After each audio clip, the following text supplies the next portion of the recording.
各位珠江口嘅呢3條巨龍咧慢慢咁樣已經提上咗我哋嘅一個日常嘅啦咁依家呢3座橋嘅一個前景同埋現狀咧，今次呢一條視頻咧一片同大家講清楚啦。咁深中大橋咧係作為我哋依家嘅一個通群效率最高嘅啦。咁呢一座橋咧係由深圳嘅南山到翻我哋中山呢邊嘅。咁車程咧係半粒鐘噶啦車流嘅一個狀態咧亦都係處於飽和嘅一個狀態。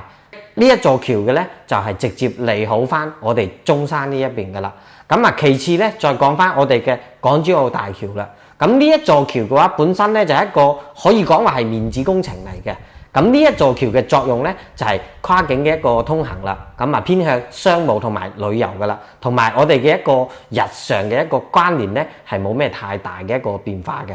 咁重頭戲咧就到我哋今次要講嘅一個主人公啦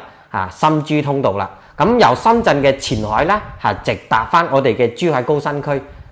咁亦都係高鐵合一嘅一個超級工程嚟嘅。咁喺2026年咧已經納入咗國家層面嘅一個15嘅規劃當中噶啦。咁依家咧都仲係處於一個評估嘅一個階段嚟嘅啫。預計咧去到2030年左右嘅話先至開工嘅。咁10幾年後咧先至會通車嘅，將分流翻我哋嘅一個深中通道嘅壓力啦。咁未來咧亦都係重點咁樣帶動我哋珠海呢邊嘅一個高新區嘅發展噶啦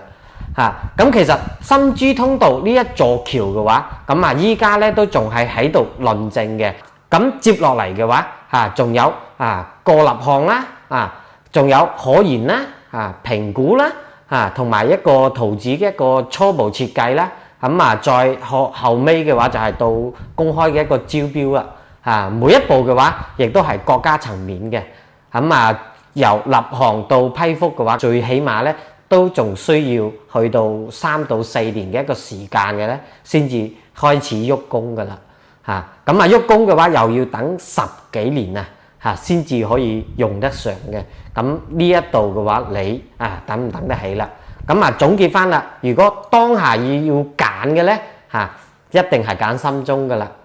咁其次要實現呢一個跨境通行嘅，咁咧就揀港珠澳呢一邊啦如果話係長線嘅一個投資嘅話，咁咧就睇深珠通道啦今期嘅呢一條片咧就大概同大家講咁多噶啦。如果大家中意睇呢3座橋嘅一個重點嘅分析嘅話，咁我下一次咧亦都會出一條詳細嘅一個影片咧，同大家去分享翻嘅咁今期嘅呢一條影片嘅內容咧，就同大家分享到呢一度噶啦如果大家覺得呢一條影片對你自己係有少少用嘅話，咁幫手點翻個讚加翻個關注啦咁今次嘅課咧就上到呢一度噶啦我哋下一期再見啦，拜拜。